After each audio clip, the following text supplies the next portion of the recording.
माना कि जिंदगी की राहें आसान नहीं, माना कि जिंदगी की राहें आसान नहीं, मगर मुस्कुराकर चलने में भी कोई नुकसान नहीं।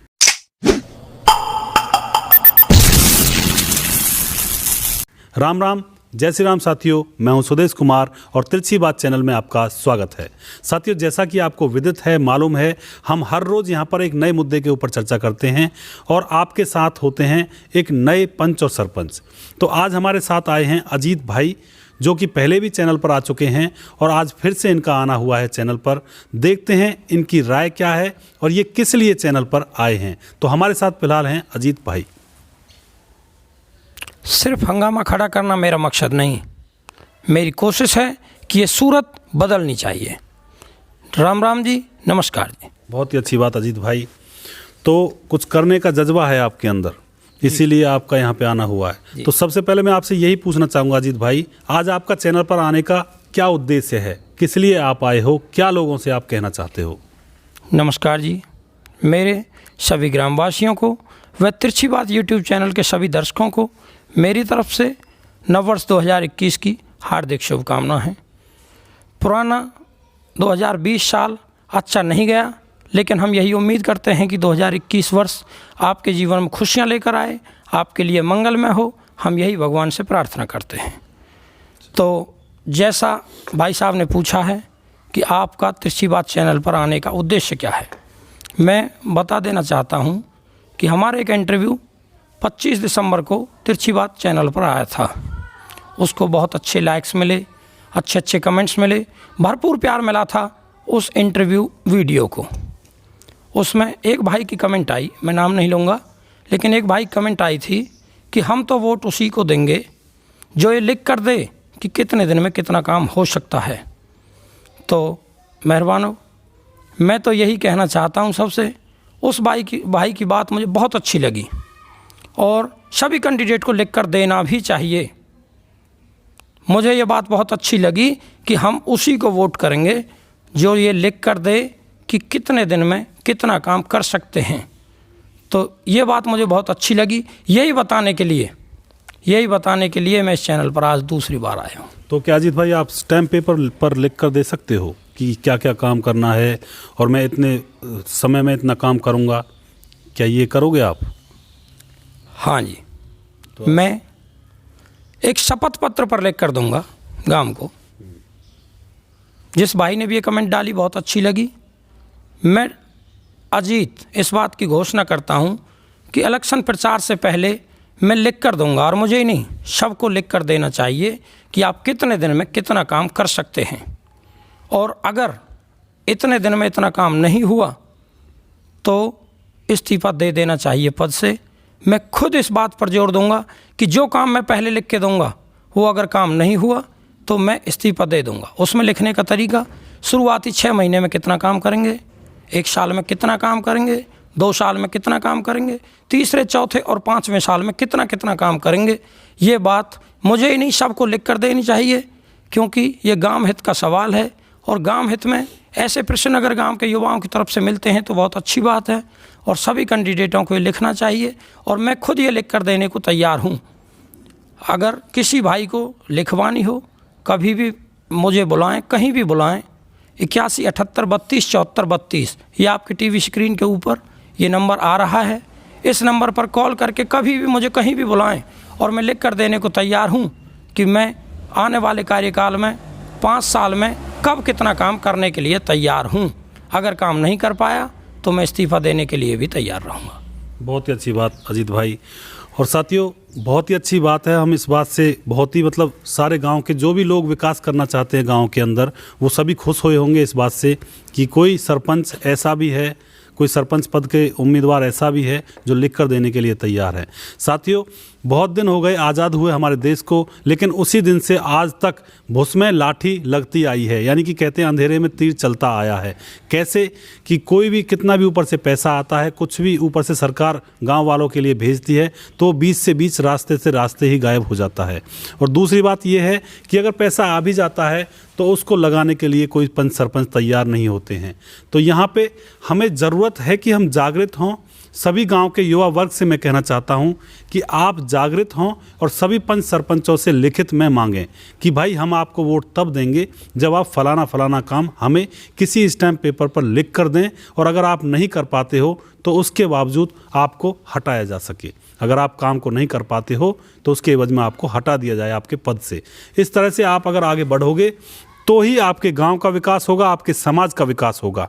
वो ज़माना बदल चुका है जब पुराने ज़माने में लोगों को यही पता नहीं होता था कि सरपंच का काम क्या है, मेंबर का काम क्या है, किसी नेता का काम क्या है।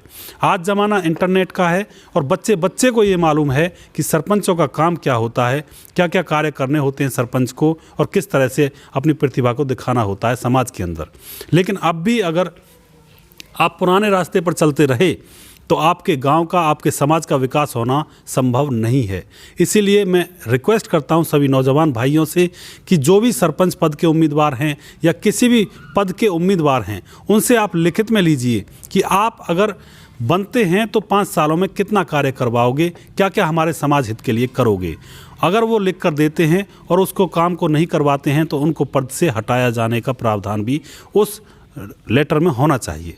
तो ये एक बहुत ही अच्छी पहल है और मैं पुराने सरपंचों से, पंचों से भी कहना चाहता हूँ कि अब ज़माना बदल चुका है। अब भी अगर इसी तरह से चलता रहा माहौल तो आपकी आने वाली पीढ़ियाँ आपको ही कोसेंगी, आपको ही गाली देंगी। इसीलिए मैं आप लोगों से कहना चाहता हूँ, एक तो किसी के बहकावे में आकर 2-4 दिन शराब पीकर या फिर कोई मिठाई खाकर या पैसे के बदले में वोट ना दें।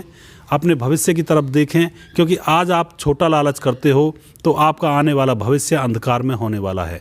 क्योंकि जो सरपंच और पंच आपको खिलाएगा वो ब्याज समेत आपसे बदला लेगा, वो आपके काम नहीं करेगा।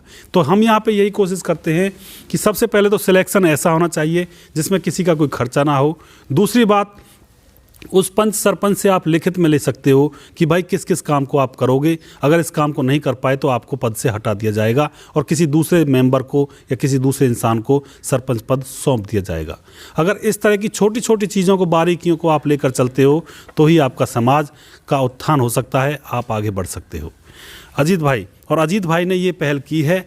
अजीत भाई इस पहल को सबसे पहले कर रहे हैं कि मैं हर एक चीज़ को लिख कर देने के लिए तैयार हूं और जो भी मुझे काम करना है उन सारी चीज़ों को लिख कर दूंगा, और अगर नहीं कर पाता हूं तो मैं पद से हटने के लिए, इस्तीफा देने के लिए तैयार हूं।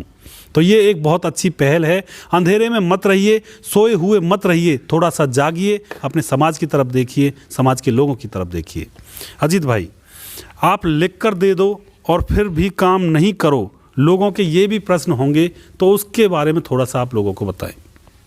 देखो, मैं फिर आपको बताऊं कि मैंने पहले ही कह दिया है कि जो भी भाई लिख कर देगा वो शपथ पत्र पर देगा और उसमें स्पष्ट लिखा जाएगा कि अगर इतने दिन में, जो भी टाइम पीरियड बताएगा वो लिखने में, मैं बता रहा हूं कि हम शुरू के 6 महीने के अंदर गांव में जो आवारा गौवंश है उसको गौशाला पहुंचा देंगे। कोई भी गांव में आवारा पशु नहीं घूमेगा।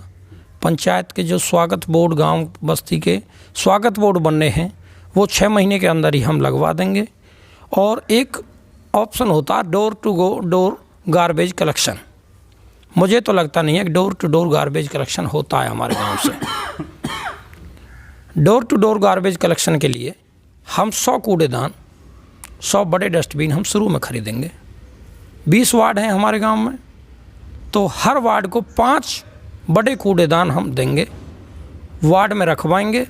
सभी लोगों से अपील करेंगे कि अपने घर का कूड़ा कचरा, जो भी कूड़ा हो, उसे उठाकर उस कूड़ेदान में डलवाएं, और कूड़ेदान भरने से पहले उसकी सफाई करने की जिम्मेदारी हम पंचायत की तरफ से लेंगे।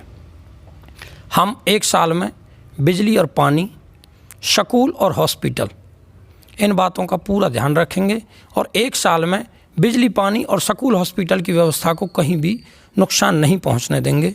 ये हम जिम्मेदारी लेकर उस शपथ पत्र में चलेंगे। उसके बाद अगले 2 सालों में हम एक लाइब्रेरी, एक अखाड़ा और एक खेल स्टेडियम की तर्ज पर बनाएंगे खेल परिसर। खेल स्टेडियम की मांग हम शुरू से ही रखेंगे। जब स्टेडियम मिल जाएगा तब स्टेडियम बनेगा, लेकिन जब तक नहीं मिलता, पंचायत बनने के 2 साल के अंदर लाइब्रेरी, अखाड़ा और खेल परिसर, जिसमें सभी खेलों की व्यवस्था पंचायत की तरफ से कराई जाएगी। उसके बाद रास्तों का निर्माण भी होता रहेगा। नालियों की सफाई पर हम शुरू से ही ध्यान दे देंगे ताकि कहीं पानी इकट्ठा ना हो। और अगले 3 सालों में चौपालों का जीर्णोद्धार, जो हमारे गांव में चौपाल खंडर अवस्था में पड़ी हैं, उन पर बिजली पानी की व्यवस्था नहीं है, चारपाई की व्यवस्था नहीं है, उन पर टोटल व्यवस्था कराई जाएगी और उनका जीर्णोद्धार करके उन्हें मॉडर्न तरीके से बनाया जाएगा। और आने वाले 5 सालों में हम इसी प्रकार से गांव के हर छोटी बड़ी बारीकी से नज़र रखेंगे। CCTV कैमरा, गलियों की लाइटिंग व्यवस्था, वो सारे हम 5 साल में जो भी हमने पिछली वीडियो में काम बताए थे पूरा कर लेंगे। अगर कहीं भी शपथ पत्र में स्पष्ट लिखा होगा कि अगर कहीं भी हम उन कामों को करने में असफल होते हैं तो हम उसी दिन अपने पद से इस्तीफा दे देंगे। ये हम शपथ पत्र में लिखकर अपने दस्तखत करेंगे। बहुत ही अच्छी बात, बहुत ही अच्छी बात कही अजीत भाई ने। और इसी तरह से सभी हर एक पंच और सरपंच को लिखित में देना होगा अगर समाज को एक सही राह पर ले जाना है तो। और अजीत भाई, और कुछ जनता से आप कहना चाहोगे, कुछ आगे कुछ किसी विषय के ऊपर? हाँ जी, मैं अपने प्यारे युवा साथियों से, माता पिता समान बुजुर्गों से और अपने गांव के लोगों से सिर्फ यही अपील करना चाहता हूं कि आपसी भाईचारे को ना बिगाड़ें, प्यार से रहें, वोट किसी को दें। ये अर्थ नहीं है कि वोट के ऊपर लड़ाई करें, वोट किसी को दें, लेकिन ऐसा कैंडिडेट ना चुनें जो या तो बहुत ज़्यादा खर्चा करता हो, क्योंकि बहुत ज़्यादा खर्चा करने वाला कैंडिडेट गांव का भला कभी सोच ही नहीं सकता है। वो जो खर्चा करेगा उस खर्चा को निकालेगा। इसलिए एक तो ऐसा कैंडिडेट ना चुनें जो बहुत ज़्यादा खर्चा करता हो, और एक ऐसा कैंडिडेट ना चुनें जिसको यही पता नहीं हो कि पद आने के बाद क्या काम करना है, क्या काम नहीं करना है। उन्हें सिर्फ शौक़ हो सरपंच बनने की, एक लालसा हो सरपंच बनने की, उन्हें यही पता नहीं हो कि गांव में क्या क्या काम करे जाते हैं, क्या क्या काम करने चाहिए, उस कामों का भी पता नहीं हो, ऐसा कैंडिडेट ना चुनें। बाकी मैं तो सिर्फ यही कहना चाहता हूं कि आपसी भाईचारा ना बिगाड़ें, मिलजुल कर रहें, अच्छा कैंडिडेट चुनें और सभी से शपथ पत्र लें। जैसा उस भाई ने कहा, सभी युवा साथियों से कहना चाहता हूं कि सभी से लिख कर लें। जो भी पंच सरपंच बनेगा, जो भी गांव का कैंडिडेट भाई आगे चलकर सरपंच बनेगा, उसके लिखित पत्र के अनुसार उससे काम कराए जा सकें। युवाओं की जिम्मेदारी बनती है कि अपने सरपंच के पास जाएं कि सरपंच साहब आपने ये काम किया था, ये काम की घोषणा की थी और अभी ये काम नहीं हो रहा, उनको याद दिलाएं और उनसे वो काम कराए जाएं। धन्यवाद। मैं तो सिर्फ यही कहना चाहता हूँ, फिर कहना चाहता हूँ कि आपसे मिलजुल कर रहें, भाईचारे को ना बिगाड़ें। धन्यवाद। राम राम जी। बहुत ही अच्छी बात कही, और ये बहुत ही अच्छा एक मुद्दा था साथियों, गांव के नौजवानों के लिए और गांव के भविष्य के लिए। तो इसकी तरफ ध्यान दिया जाए, इसकी तरफ सोचा जाए। अगर इसी तरह से आप चलोगे तो ही आपके समाज का उत्थान हो सकता है, उद्धार हो सकता है। तो मैं उम्मीद करता हूँ आपको यह छोटा सा प्रोग्राम पसंद आया होगा। नेक्स्ट वीडियो हम किसी एक विशेष मुद्दे पर फिर से लेकर आएंगे आपके समक्ष। तब तक के लिए आप अपना ख्याल रखिए, खुश रहिए। जय हिंद, जय भारत, जय श्री राम, जय श्री लाल दास बाबा की। राम राम।